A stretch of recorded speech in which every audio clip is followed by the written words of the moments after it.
I want to welcome the entrepreneurs and ecosystem builders that will blow our minds and kindle our entrepreneur spirits.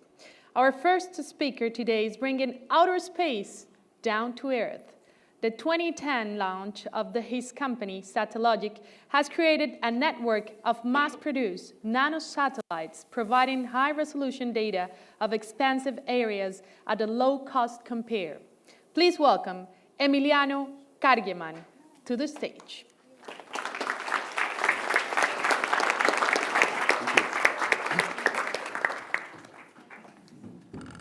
This clicker. I have two clickers now.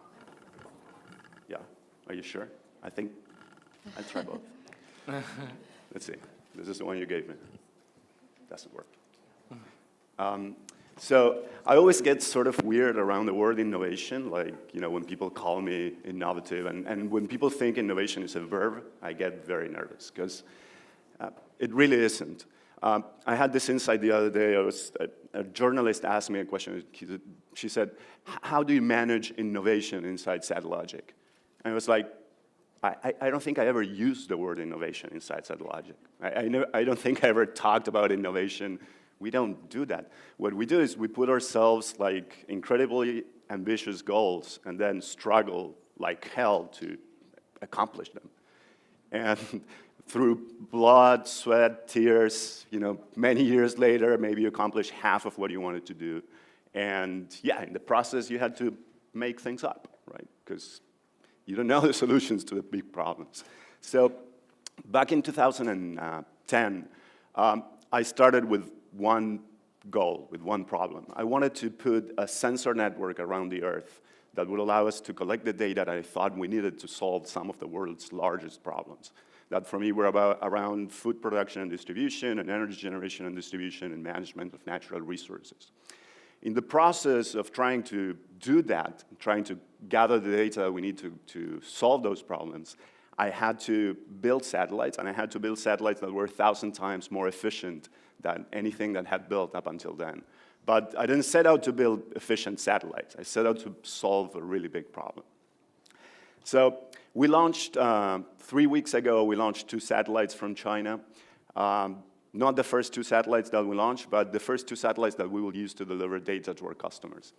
And these satellites we called Fresco and Batata, in honor of a very famous dessert, Argentinian dessert, that is, fresh cheese and sweet potato preserve, which I love. And so we launched this satellite 3 weeks ago, and a day later, a Twitter parody account came up with an image of what the mission looks like. I thought it was like, this is pretty cool. We had our own, we had done our own sort of artist representation of what the satellites in space would look like.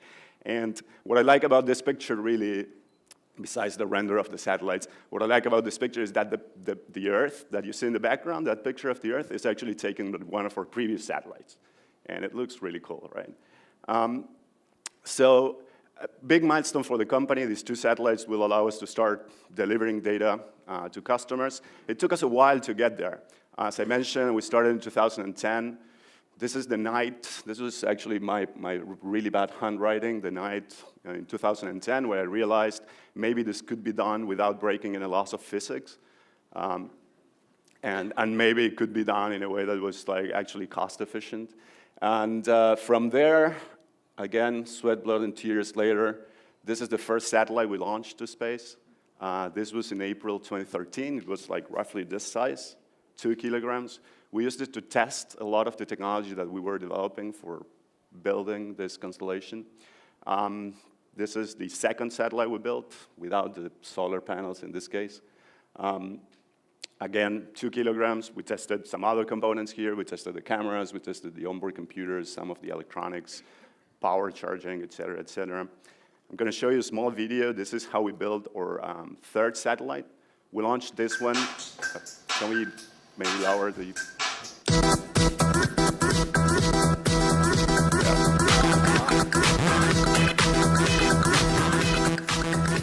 Sorry about that. Can we lower the music, please? Awesome. So This is how we put it together, a little bit of a time lapse. This satellite's a little bit bigger, 25 kilograms roughly, size of an old PC cabinet. It already gave us the capability of doing high-resolution imaging and video from space, and it literally cost 1,000 times less than what traditional satellites that did the same thing cost. Was a very great demonstration for us at the time, and so with that, this was late 2014. We had proven, this was Finnish satellite, we had proven that we could build this technology, we put it in space, we started taking some pictures. And then we had to, okay, now we build one, okay, we need to build a few hundred of this now, right? So we went to a process of putting together, and another video, we went into a process of putting together a manufacturing plant, manufacturing facility. This is in Uruguay. We have the dubious honor now of having the largest clean room in Uruguay. We use it to build satellites here. In this facility, we have the ability to build 50 of the satellites per year. Those two that you're seeing there being built, these are the two that we launched 3 weeks ago, Fresco and Batata, being built right there. Little bigger now. We put a larger telescope in these satellites. And really, okay, I mean, we can build satellites, we can build cheap satellites. These are Fresco and Batata, and the middle one we call Membrillo is for those who don't speak Spanish, that's Quince. It's the engineering model. It stays on Earth, and we use it to test the software that we will then put in the satellites in space before we upload it to the satellites and break them in space. We try to test a little bit. That's part of the team. And okay, we figure out how to build satellites that are 1,000 times more cost-effective than traditional satellites, and can do the things, which is great. 1,000 times better unit economics.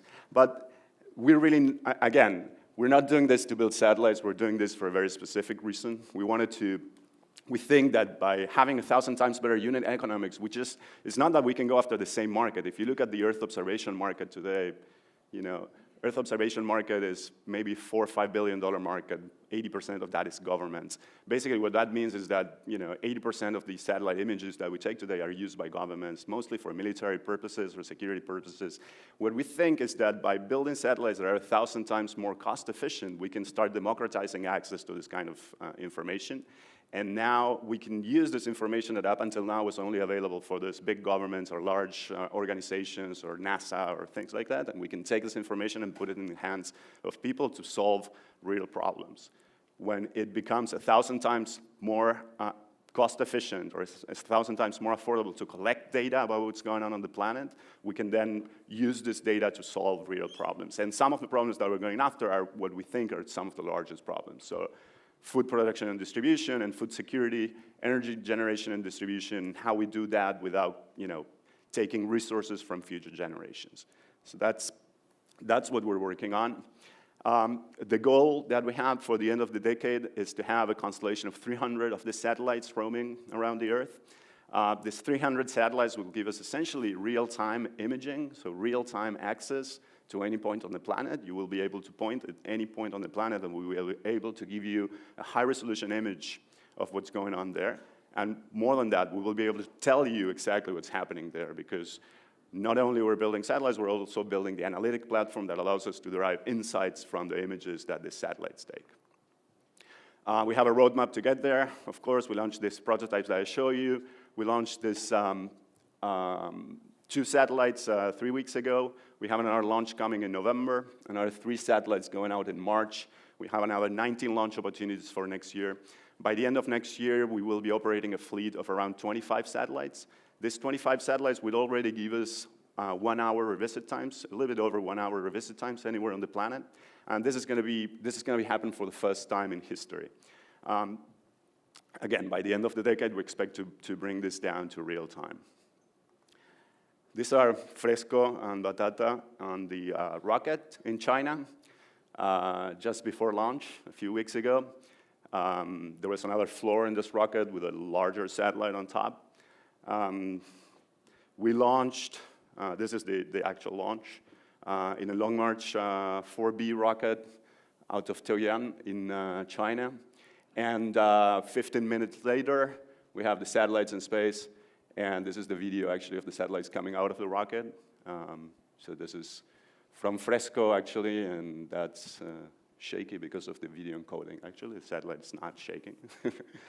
And that's the Earth, which is pretty cloudy, it turns out.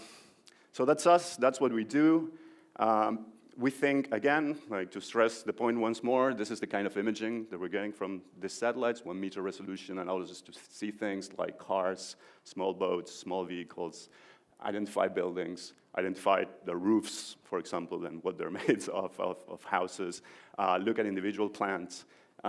We're taking images both in the visible spectrum and some parts of the spectrum that are not visible, near infrared and the thermal infrared. And that information, all that information that we collect, we put in a platform in the ground that we can then train algorithms on top to derive insights that we hope will help make the world a little bit better for some people. So thank you, and that's us, and I have 1 minute left.